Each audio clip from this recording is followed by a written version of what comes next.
Nous sommes ravis de vous retrouver pour cette nouvelle heure d'information. Voici les titres sommaires de ce journal. 19 pays africains sont réunis par le mouvement SON à Abidjan pour mutualiser leurs actions contre la faim. La rencontre engage la société civile pour plus d'impact en Afrique de l'Ouest et du Centre des actions de lutte contre la malnutrition. Une autre préoccupation, l'autosuffisance alimentaire en Côte d'Ivoire. Pour parvenir à cet idéal dans le domaine de l'élevage, le croisement des races s'avère être une solution au déficit de la production ovine et bovine. Des premiers tests ont été jugés satisfaisants et nous en parlons ce soir dans le dossier économique de la rédaction. Et nous apprenions ce matin le décès de l'ancien président égyptien Hosni Moubarak à l'âge de 91 ans. Il fut 30 années durant le visage du pouvoir en Égypte avant d'être renversé à la faveur de la révolution du Nil, le soulèvement populaire de 2011.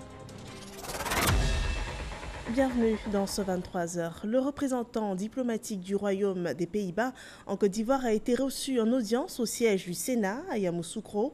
Les échanges entre l'ambassadeur Yvette Soraya Daoud et le président Jano Ahoussou-Kouadio ont porté sur plusieurs points de coopération, mais aussi sur le leadership féminin, notamment la question de la place de la femme dans la vie publique. L'ambassadeur des Pays-Bas a révélé un projet d'association de femmes parlementaires, députées, sénatrices et maires ivoiriennes. Une association qui aurait pour vocation d'encourager l'implication des femmes dans les prises de décision de la vie politique, économique et sociale. Kader Sogodogo revient sur cette audience. Siège du Sénat Yamoussoukro, poignée de main entre le président Jano Ahoussou-Kouadio et son Excellence Yvette Soraya Daoud, ambassadeur du Royaume des Pays-Bas en Côte d'Ivoire. L'audience accordée par le président du Sénat porte sur le leadership féminin. Plus de place à la femme dans la sphère des prises de décision. Elles sont un certain nombre d'ambassadeurs, de femmes ambassadeurs, 17, et qui sont en train de monter une association avec des femmes parlementaires, députées, sénatrices, des femmes maires, pour voir comment les femmes peuvent contribuer à consolider la paix retrouvée en Côte d'Ivoire et à les impliquer plus dans les activités politiques, économiques et sociales. Nous nous trouvons en plein centre de la Côte d'Ivoire, que le royaume baoulé est gouverné, administré par une reine. Donc nous sommes dans la même logique qu'elle. Les femmes aussi, j'espère qu'elles vont réussir à plus du quota de 30%. Ce serait très bien, je pense, d'avoir un bon mélange qui dirige le pays. La Côte d'Ivoire entretient des relations diplomatiques avec le Royaume des Pays-Bas depuis le 9 janvier 1961. Les échanges entre les deux pays sont surtout économiques. Était présente à cette audience Marie-Irène Richemont-Aoua, sénatrice ivoirienne. Après un mandat satisfaisant au Conseil de sécurité des Nations Unies en tant que membre non permanent, la Côte d'Ivoire candidate pour l'obtention d'un siège au Conseil des droits de l'homme des Nations Unies pour la période 2021-2023. Et dans ce cadre, l'expérience de la Côte d'Ivoire en matière de promotion des droits de la femme a été partagée à la 43e session du Conseil des droits de l'homme des Nations Unies qui s'est ouvert hier à Genève. Le ministre ivoirien des Affaires étrangères, Marcela Montano, a aussi échangé avec certaines personnalités dans le but de promouvoir la candidature du pays au Conseil des droits de l'homme des Nations Unies. Michel Dicré. 43e session du Conseil des droits de l'homme, le ministre ivoirien des Affaires étrangères fait la promotion de la candidature de la Côte d'Ivoire pour un siège à Genève. Marcela Montano a partagé l'expérience du pays en matière de promotion et de respect des droits humains et a appelé au renforcement du multilatéralisme pour une application du droit international humanitaire. À l'ouverture des travaux, le ministre des Affaires étrangères a invité les États à favoriser le dialogue pour éviter les conflits. En marge de cette 43e session, Marcela Montano a rencontré ses homologues suisses et irlandais. Il a également pris part à une réunion sur le multilatéralisme co-organisée par la France et l'Allemagne. Revenons ici à Abidjan où 19 pays d'Afrique mutualisent leurs actions contre la malnutrition. Les chiffres donnés par l'OMS et l'UNICEF alarment. Près de 15 millions de personnes concernées à l'an 2000. On est passé à 18,5 millions en 2018. Des experts du mouvement Sun ont entamé ce mardi une grande session de réflexion contre la malnutrition et la création d'un fonds mondial contre la malnutrition est également envisagée. Suivons le compte-rendu de la rencontre avec Walter Amadou Ouattara. Ces experts de lutte contre la malnutrition sont issus de 19 pays d'Afrique de l'Ouest et du Centre. Ils sont à Abidjan pour 4 jours. Avec la contribution des invités spéciaux d'Europe, ils vont mener des réflexions autour de la notion de capital humain. Un concept qui repose sur 5 indicateurs de santé et d'éducation ayant une corrélation indirecte avec la productivité pour lutter efficacement contre la faim. On parle de cette année d'à peu près 11 millions de personnes en situation d'insécurité alimentaire et nutritionnelle en Afrique de l'Ouest et du Centre. Et par rapport à cela, les estimations, en tout cas les besoins en financement, vont au-delà de 6 milliards de dollars de besoins en investissement. Qu'est-ce qu'on va faire par rapport à cela?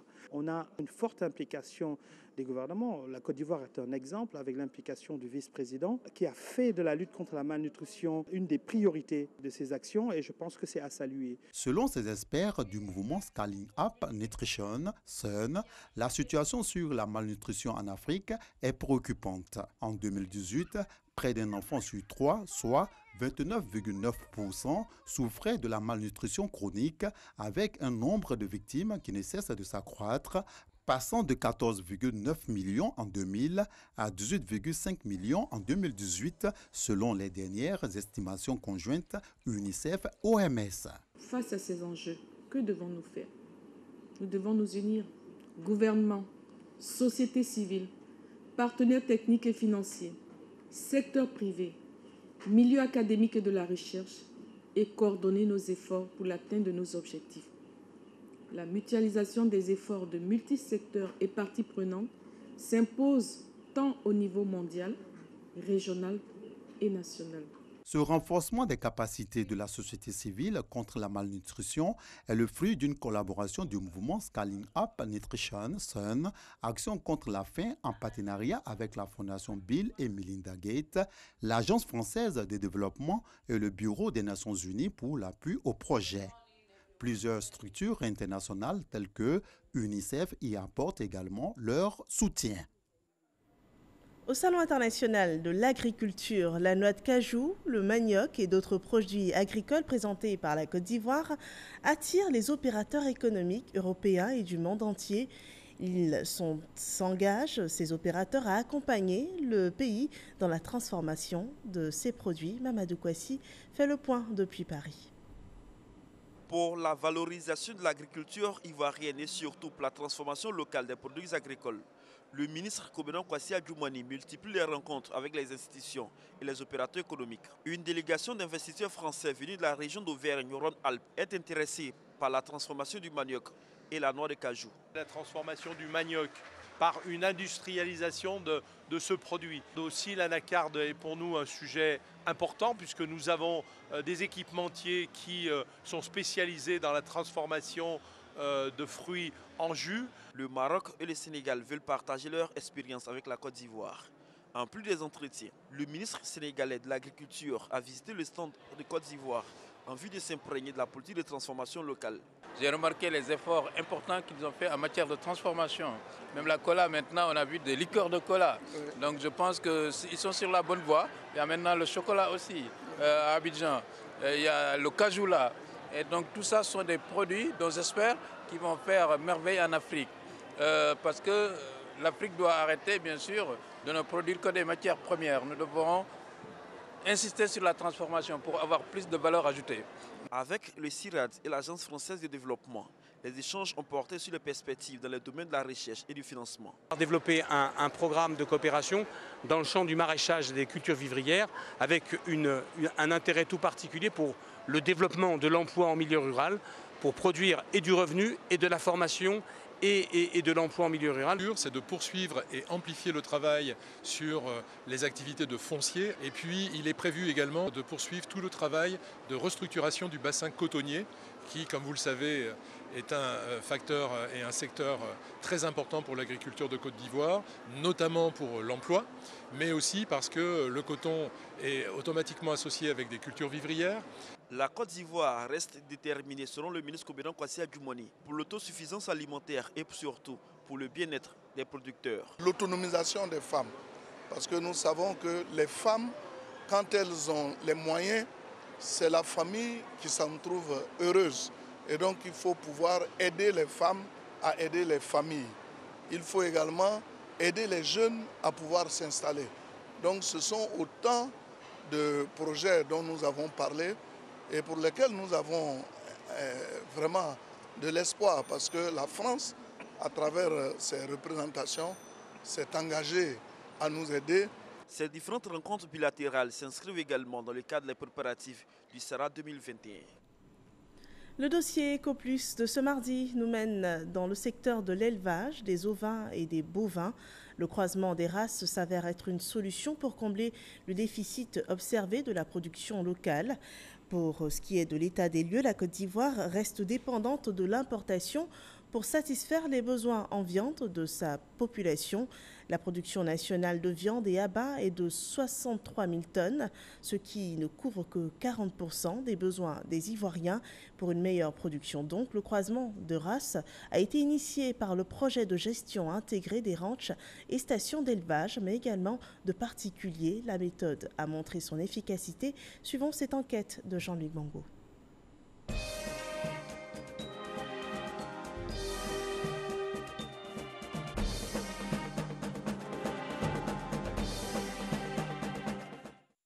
Comme tous les matins, Mohamed Diko fait le tour de ses fermes. Depuis une dizaine d'années, il s'est spécialisé dans la production de lait de vache, mais également de viande de boucherie. Il n'y a pas de nouvelles naissances?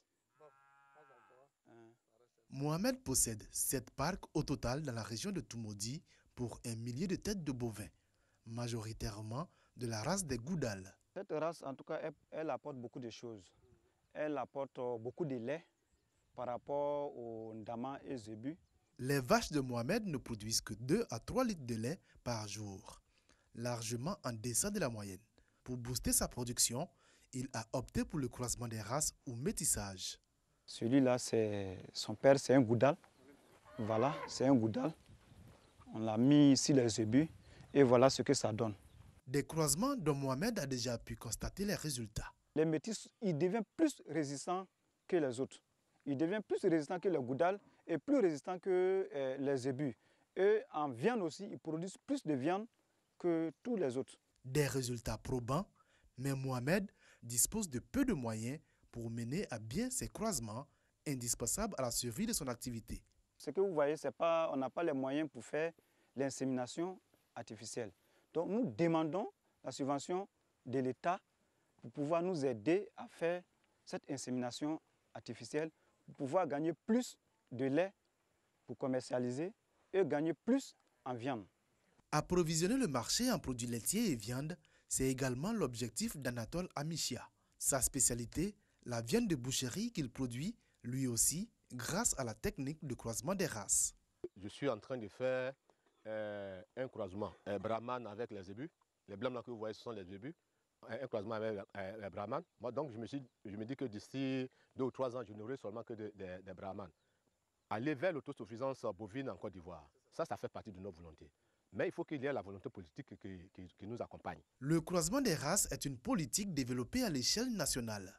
La production de bovins issus de ce procédé est passée de 600 en 2011 à 1355 aujourd'hui, soit une hausse de 126%. Le croisement des races, une technique utilisée aussi chez les ovins. Voici la station de contrôle individuel du Programme national de sélection ovine, PNSO. Un programme d'appui au développement de l'élevage d'ovins sous la tutelle de l'ANADER. Notre station, nous produisons des béliers que nous diffusons dans le milieu extérieur. Qu'est-ce qu'on recherche à la fin? C'est l'augmentation du revenu de l'éleveur.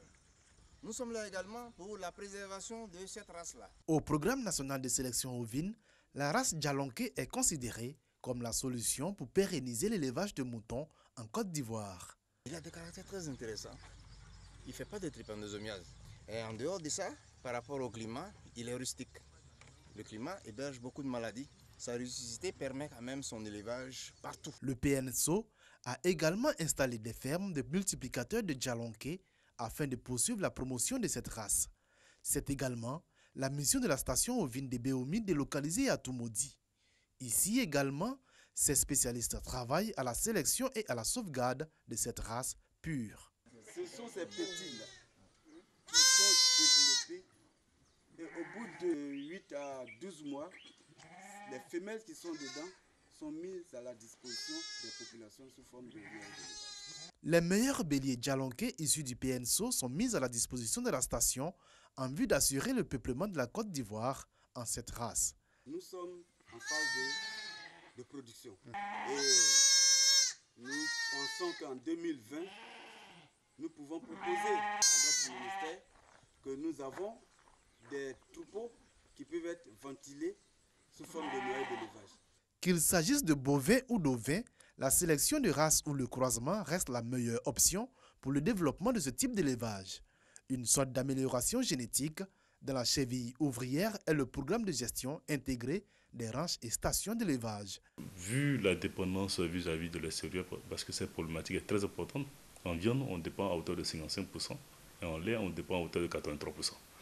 Donc ça veut dire qu'en ce moment, on va concéder l'aspect production à des partenaires privés qui ont les moyens financiers et qui ont une expertise avérée, souvent une expertise mondiale dans le domaine de la production. Au fur et à mesure, à travers cette concession, c'est-à-dire qu'un accompagnement de l'État à travers ces partenaires publics-privés, ça permet de pouvoir absorber ces demandes vis-à-vis de l'extérieur. Un partenariat public-privé qui devrait déboucher sur la création du plus grand complexe agro-industriel laitier du pays à Toumoudi. Un pas de géant vers l'autosuffisance en la matière, sans compter la création d'emplois et de façon générale, le développement intégré de l'élevage.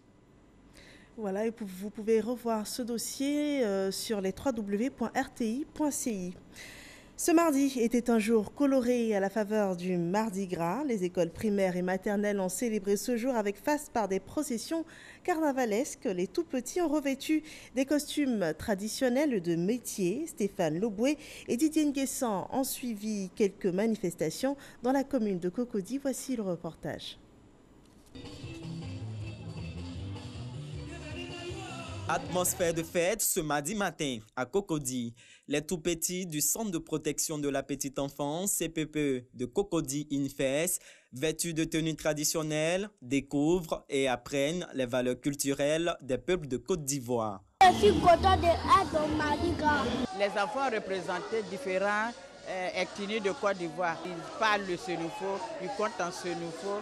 À travers cette journée culturelle de l'enfant du préscolaire, célébrée le jour du Mardi Gras, les tout-petits font la promotion de la paix. Au CPPE Cocody Nord, les peuples antillais et guyanais sont représentés. En plus même d'apprendre leur culture, mais ils découvrent encore d'autres cultures et ils enrichissent leur vocabulaire.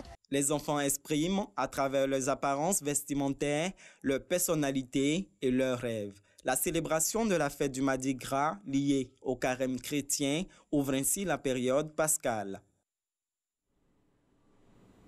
L'épouse du vice-président mène une action sociale à l'orphelinat des filles de Grand Bassam. Elle a le week-end dernier offert des dons en vivres et non-vivres et en espèces d'une valeur totale de 5 millions de francs CFA. Une initiative qui permettra aux 110 pensionnaires de cet orphelinat d'être mieux pris en charge et d'être mieux nourris. Mahama Traoré revient sur les faits. Des dizaines de sacs de riz, des bidons d'huile, des pâtes alimentaires et bien d'autres vivres.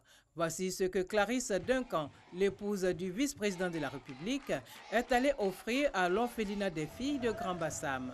Un don pour améliorer la prise en charge alimentaire des 110 pensionnaires que compte cet établissement. Clarisse Duncan, qui n'est pas à son premier geste du genre au bénéfice de l'orphelinat des filles de Grand Bassam. Le devoir de mémoire m'oblige à rappeler entre plusieurs actions que vous avez déjà menées en faveur de nos filles, la fête de Noël du 15 décembre 2018 Vous avez apporté beaucoup de joie et de bonheur à ces filles qui sont pour la plupart des enfants qui ont rarement eu une véritable vie d'enfant. Je voudrais, chers mémés, vous dire mot clos pour votre attention toute particulière, signe de votre grand amour pour vos petites filles. Sachez que votre présence nous honore et nous rassure. Cela nous rappelle que nous ne sommes pas seuls et nous donne d'espérer en des lendemains meilleurs. En plus de ces dons en vivres, Clarisse Duncan a également apporté un soutien financier aux parents des 4 enfants nés lors des inondations survenues en octobre 2019 à Grand-Bassam. L'Institut des sciences et techniques de la communication renforce les capacités de ses étudiants au 8e forum des étudiants en publicité et marketing. Les étudiants ont été instruits sur comment maîtriser la notion de gestion de relations clients dans l'environnement publicitaire. Voici le compte-rendu de Jean-Marc Djadji. L'Institut des sciences et techniques de la communication, ISTC, veut renforcer les capacités et les aptitudes de ses apprenants. C'est à ce juste titre qu'il organise chaque année les salons des écoles. C'est l'école de journalisme qui ouvre ce salon en présence de plusieurs professionnels des médias et de la communication. C'est un salon où il y a une communication interpersonnelle ou entre communautés et il y a des risques de manipulation. Mais là où le phénomène devient inquiétant, c'est au niveau de l'ingérence dans le processus électoral. Quand il y a manipulation à ce niveau-là, il y a des risques de déstabiliser les sociétés. Pour le directeur général Alfred Dan-Moussa, ce forum vise à répondre aux différentes préoccupations des étudiants, surtout au niveau des orientations et de l'insertion professionnelle. Ça leur permet d'organiser, d'apprendre à organiser, et je pense que c'est le but. Organiser, savoir inviter des personnalités de leur secteur, savoir leur donner la parole, savoir être à l'écoute de ces personnalités. Je pense que c'est une autre manière d'apprendre que les étudiants s'offrent à eux-mêmes. Vous embrassez un métier passionnant, à la nécessité de faire un travail de qualité et de s'en tenir aux faits et ne surtout pas avoir la prétention ou l'intention de manipuler son auditoire. Pour cette année académique 2019-2020, l'Institut des sciences et techniques de la communication ISTC compte plus de 200 étudiants. L'Afrique de l'Ouest célèbre ce mardi le 5e anniversaire de la déclaration d'Abidjan sur l'éradication de l'apatridie. Cette déclaration a été adoptée le 25 février 2015 par les pays membres de la Communauté économique des États de l'Afrique de l'Ouest, dont la Côte d'Ivoire, lors d'une conférence ministérielle organisée par le Haut Commissariat des réfugiés HCR et la CFDAO. Elle renferme 25 engagements ayant trait à la prévention de l'apatridie 5 ans après. Quelles sont les avancées en Côte d'Ivoire? Le représentant résident du HCR, Mohamed Askia Touré, a rendu public une déclaration commune avec le ministre de la Justice et des Droits de l'Homme, Sansan Kambilé, dans les locaux de l'institution à Cocody. 106 Ivoiriens exilés au Ghana du fait de la crise post-électorale de 2011 sont de retour en Côte d'Ivoire. Ils sont arrivés ce mardi au poste frontalier de Noé. Ils ont été conduits dans les locaux de la direction d'aide et d'assistance aux réfugiés et apatrides. Ils ont rempli les formalités d'enregistrement avant de regagner leurs localités respectives. De 3000 exilés en 2011, l'on enregistre à ce jour autour de 20 000 Ivoiriens exilés du fait de la crise post-électorale, avec le Ghana qui compte lui seul encore 6500 réfugiés ivoiriens. À Divo, les populations sont sensibilisées sur le vivre ensemble. Entamée depuis 1 an, la campagne du vivre ensemble et de la paix pour le développement porte du fruit, du moins dans la région de San Pedro, où cela a été observé. Les communautés, avec à leur tête les hôtes Bakwe, l'ont démontré le 22 février dernier lors d'un déplacement à Divo. L'objectif, c'était d'exprimer au ministre Amédée Kouakou l'adhésion de San Pedro à son message de vivre ensemble et leur détermination à pérenniser ce vivre ensemble, ce message du ministre Amédée. Le point avec Léon Brou. Plus de 70, tous des chefs de communauté, notamment Baoulé, Malinké et CEDAO, conduit par le chef du canton Bakoui Nord à San Pedro, chez le ministre de l'Équipement et de l'Entretien routier. Une visite pour marquer l'adhésion des populations au vivre ensemble et à la paix, objet de la récente tournée de sensibilisation du ministre Amédée Kouakou à San Pedro. Le message qu'il a passé, la population a compris. Et nous avons aussi besoin de lui pour venir le remercier parce que tout ce qu'il dit, au nom du président, nous sommes tous d'accord pour vivre en paix. Aujourd'hui, on ne doit pas faire autre chose pour ne pas la Côte d'Ivoire se retourne en arrière. Le vivre ensemble dans le Bakoui Nord s'origine en partie dans la construction du barrage de Kossou. Autochtone Bakoui accueille des déguerpis baoulés dans les années 1970. Suivront les Malinqués et les communautés de la CEDEAO. Toutes sont unanimes. La visite du ministre de l'Équipement, la première de membres du gouvernement, depuis la crise ivoirienne, a stimulé le vivre ensemble, désormais leitmotiv à pérenniser pour le développement à San Pedro. Une maison du vivre ensemble se veut ainsi indispensable et l'appui du gouvernement et du Premier ministre Amadou Gon Coulibaly sollicité.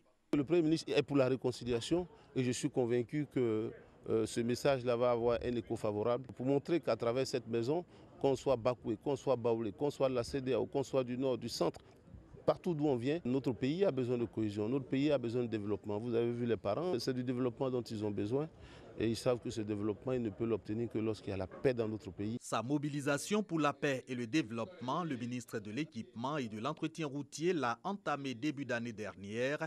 L'étape de San Pedro remonte à novembre 2019. La cohésion sociale et la paix, c'est aussi le message délivré par Tikenja Fakoli lors de sa tournée dans le pays. Issa Yeo revient sur l'étape de Diouékoué. Diouékoué, capitale de la région du Guémon, parade dans les rues et les lieux publics. C'est ce que fait la star du reggae ivoirien Tikenja Fakoli pour confirmer sa présence dans la ville. À pied, à moto, la population prend rendez-vous avec son idole pour le grand show.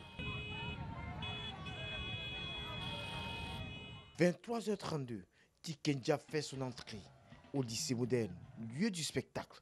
Juste un temps de concentration et les décibels tonnent.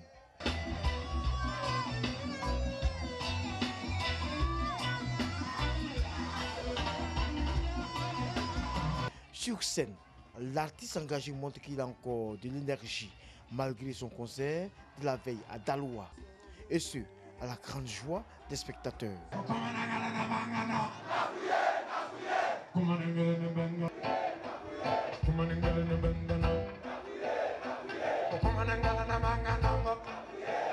Moment idéal pour le natif de Gbeleban de passer des messages de paix et de cohésion. Car toute la Côte d'Ivoire a connu des moments difficiles lors de la crise post-électorale 2010-2011. Nous sommes venus vous parler de paix, d'unité, parce que sans l'unité, nous ne gagnerons aucun combat. Car chaque fois que nous allons avancer de 10 pas, nous allons reculer encore de 20 pas si nous ne maintenons pas la stabilité. Tikenja Fakoli, un éveilleur de conscience, demande aux jeunes de tourner le dos à la paresse et de travailler pour mériter leur place dans la société. Selon lui, la Côte d'Ivoire est belle. Pour cela, la jeunesse doit la préserver en refusant d'être des boucliers humains pour des hommes politiques. Le seul combat à mener, c'est celui du développement, conseille le règlement ivoirien.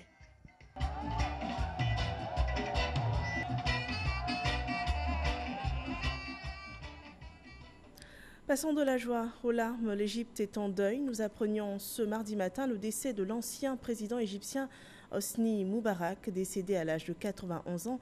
Il fut 30 années durant le visage du pouvoir en Égypte avant d'être renversé à la faveur de la révolution du Nil, de soulèvement populaire de 2011. Herman Guivet revient sur la vie de l'homme. C'est à la télévision nationale égyptienne que l'annonce a été faite ce matin.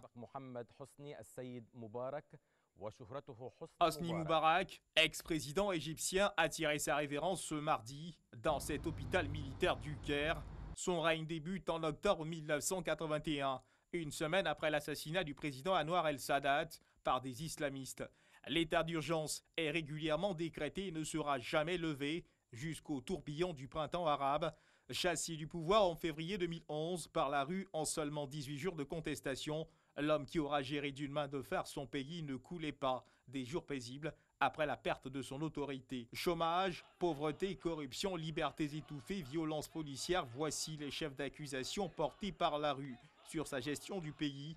Des chefs d'accusation qui auront finalement fini par lui coûter son fauteuil. Assis, debout, alité, malade, il devra coûte que coûte répondre de ses actes devant la justice égyptienne dans un procès qui semble interminable. Dépression, cancer, problèmes cardiaques et respiratoires, rongé par la maladie et affaibli, l'ex-commandant de l'armée de l'air égyptienne, ex-président égyptien pendant presque 30 ans, emprisonné puis acquitté, a finalement passé l'arme à gauche à l'âge de 91 ans à l'hôpital Al-Galara du Caire. Un deuil national de 3 jours lui sera rendu à compter de demain mercredi. Cette information met un terme à ce journal. Merci de nous avoir suivis. Je vous donne rendez-vous demain à cette même heure pour un autre suivi de l'actualité sur RTI 1. Bonne fin de soirée chez vous.